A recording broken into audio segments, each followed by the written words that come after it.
Welcome back, guys, for another episode of Darnell Does It, where today we'll be changing the thermostat on a 2015 Dodge Durango with 3.6 liter V6. So the check engine light came on, and I took it up to the local AutoZone. They gave me the code in the P0128, and it's the thermostat rationality test. And basically it needed a new thermostat, so I bought the thermostat and got Coolant, and I'll show you that what I actually bought from AutoZone. So yeah, let's get started. Okay guys, like I stated before, I went to the AutoZone and I picked up the tools necessary for this job.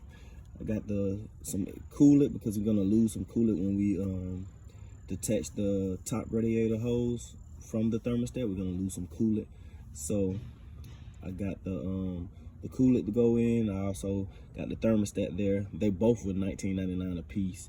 We're also gonna need a 10mm socket and a screwdriver and needle nose pliers, or you can use regular pliers, whatever works best for you. And I also just picked up a drain pan. It's an 11-quart drain pan for $10, so just to catch the coolant that we'll lose. So let's get started on the job, guys. So guys, let's get this party started. So first off, we're gonna take out the engine cover. It just snaps up. Just set it to the side. Nothing major at all. And you're gonna take your screwdriver, and you have a clamp on your air intake hose that you're gonna unscrew this clamp. Have one here that you unscrew, and there's one in the back here that you unscrew. You unscrew both of those, and then you should be able to pull up the hose out of there.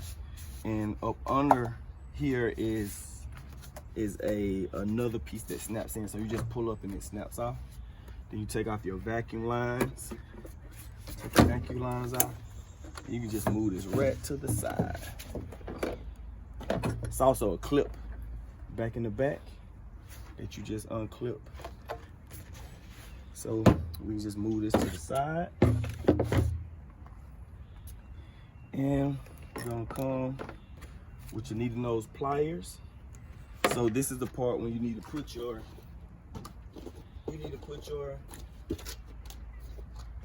drain bucket or whatever you're gonna use up under, because this is when the coolant is gonna come out. So you're gonna use your needle nose pliers to crimp this clip, and as you pull it, you can see that coolant is coming out of here.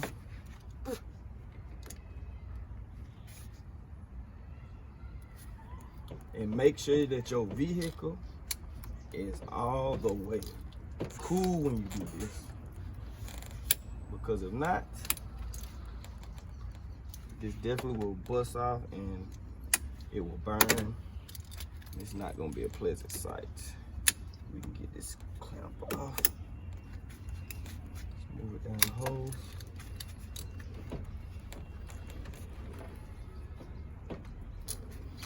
And don't too much worry about getting the coolant on anything, because we're gonna wash the motor off later. So just take your screwdriver, kind of loosen it up underneath. That hose gave me a little problem trying to get it off, but once you get it off, you can tuck it behind the AC line so it can be out of your way. And as you see, we got a coolant draining right now. And that's what I was saying, that you put your bucket down so you won't make a mess. At least catch some of it. So here you go. This is where you use your socket at. It's 2 bolts, one here and one underneath. Those are only 2 bolts that hold the thermostat. So we're gonna loosen those up.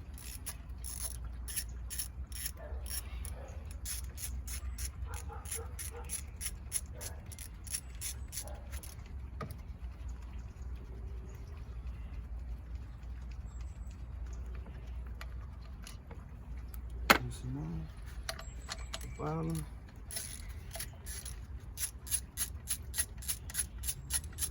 Loosen the top.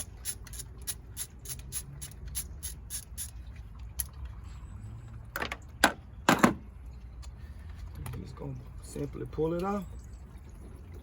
You're gonna get a lot of coolant draining out. So guys, I changed the camera view because it would be easy to see what I was doing from over here. I apologize about that. So after I took the thermostat off, I let it drain out some because there was a lot of coolant still coming out. But I'm gonna come here and just clean up around where we're gonna replace and put the new thermostat, just to make sure it's nice, smooth, it's not wet. So these thermostats, they already come with the gasket built into them. So that's something that you have to worry about. So it already comes with the gasket built in. So just gonna place the new thermostat up against it and kind of hand tighten it, get it on, get it started.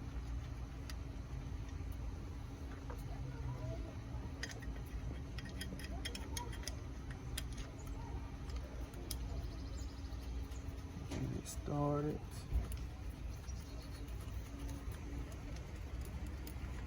Yeah.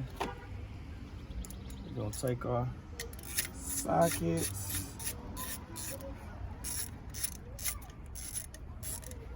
Take our socket and get it up against that nice and snug before we start to tighten it down.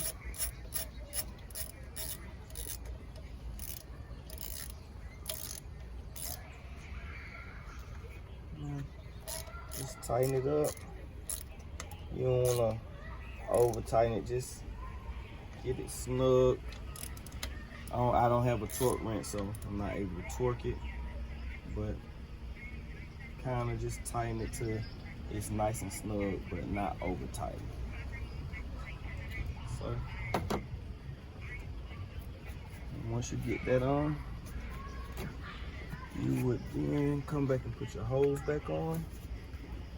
See, look, still got coolant running out of it. And it's a line where you stop your hose that you don't really want to go past that. There's no reason to really go past it. Then we would come and put the clamp back on. Now that we have our top radiator hose connected back to our thermostat housing, we will make sure that you wash off the engine bay of all the coolant that leaked out.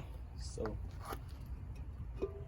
there's really no electronics on the front, so it's okay to just make sure you dash everything out, wash it out good.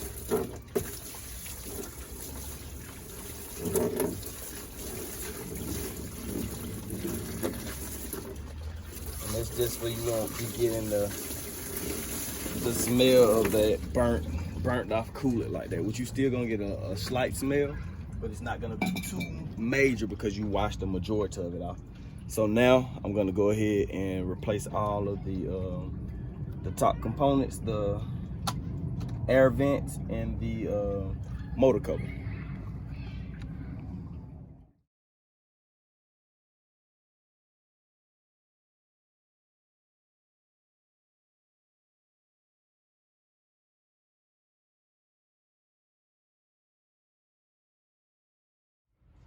All right, guys, so got everything back in order. So just make sure you fill back up the radiator with coolant, and that's it, guys. It was nothing too major about that job. 5 bolts that you had to remove, that's all. Thank you guys for tuning in for another episode of Darnell Does It, where Darnell does it. And that was a pretty simple job, and I'll put all the part numbers down in the comments below so you all can see what exactly that you need, and the tools I also list those down below. So thanks guys for tuning in for another episode of Darnell Does It.